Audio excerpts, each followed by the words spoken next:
Vice President Vance defends ICE detainment of 5-year-old in Minnesota. Vice President JD Vance on Thursday defended the detainment of a 5-year-old boy by federal agents and said the Trump administration does not believe the Insurrection Act is needed amid unrest over immigration enforcement in Minnesota.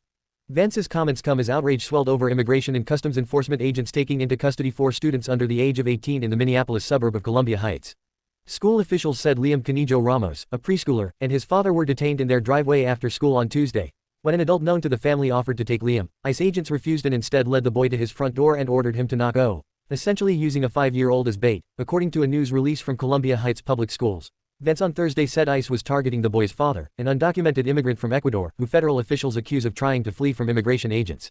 The man's attorney vehemently denied federal officials' account of the arrest and said the man was in the country legally, awaiting asylum.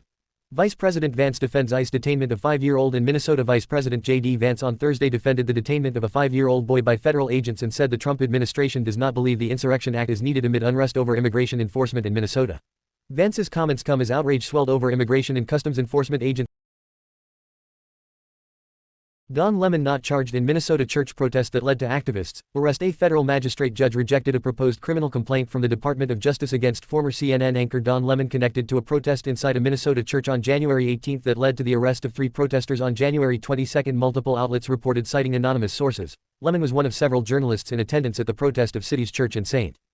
Paul, Minnesota, speaking with congregation members, protesters and one of the church's pastors, all shared in a nearly 7-hour live stream available on Lemon's YouTube channel.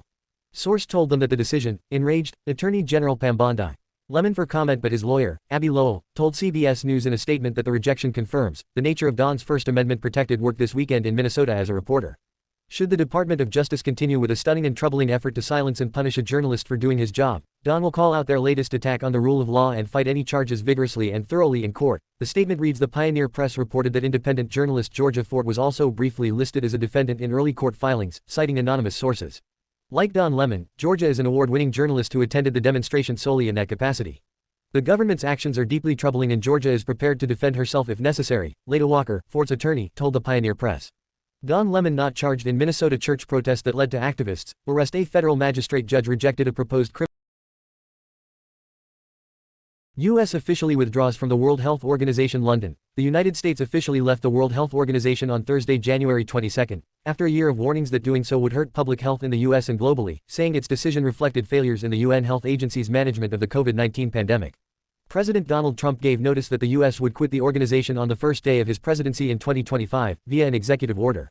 According to a news release from the U.S. Health Department and State Department, the United States will only work with the WHO in a limited fashion to effectuate the withdrawal.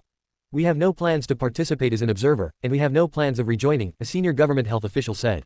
The U.S. said it plans to work directly with other countries, rather than through an international organization, on disease surveillance and other public health priorities. Dispute over U.S. owed fees. Under U.S. law, it was supposed to give 1-year notice and pay all outstanding fees, around $260 million, before departing. But a U.S. State Department official disputed that the statute contains a condition that any payment needs to be made before withdrawal.